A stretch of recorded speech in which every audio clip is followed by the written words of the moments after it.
আসসালামু আলাইকুম রহমতুল্লাহ। আগামী 2 জানুয়ারি থেকে থাইল্যান্ডের ই ভিসার কার্যক্রম বাংলাদেশে চালু হতে যাচ্ছে। এই ই ভিসা চালু হওয়ার পর ইনশাআল্লাহ বাংলাদেশিদের জন্য থাইল্যান্ড ভ্রমণ আরও খুব সহজ হতে চলেছে ইনশাআল্লাহ। এবং যারা অফিসিয়াল পাসপোর্টধারী আছেন তারা কোনো ভিসা ছাড়াই থাইল্যান্ডে ভ্রমণ করতে পারবেন।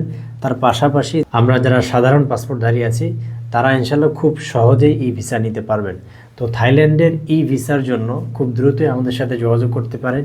ইনশাআল্লাহ আমরা খুব সহজেই এবং কম সময়ের মধ্যে এবং কম প্রাইসের মধ্যে আপনাদেরকে থাইল্যান্ডের ই ভিসা করে দিতে পারবো। যারা থাইল্যান্ডের ই ভিসার জন্য ফাইল জমা দিতে চাচ্ছেন তার আগেভাগে জমা দিন। তার কারণ 24শে ডিসেম্বর থেকে থাইল্যান্ডের যে 4টি আবেদন গ্রহণ করার যে সেন্টার ছিল, ভিসা সেন্টার ছিল, সেগুলো বন্ধ থাকবে, জমা তারা নিবে না। তো যারা থাইল্যান্ডের ই ভিসা করতে যাচ্ছেন তারা দ্রুত আমাদের সাথে যোগাযোগ করতে পারেন যে কোনো তথ্যের জন্য। থাইল্যান্ডের ভিসা সহ মালয়েশিয়া, সিঙ্গাপুর, দেন হচ্ছে আপনার চায়না, কম্বোডিয়া, ভিয়েতনাম সহ যে কোনো দেশের ভিজিট ভিসার জন্য আমাদের সাথে যোগাযোগ করতে পারেন।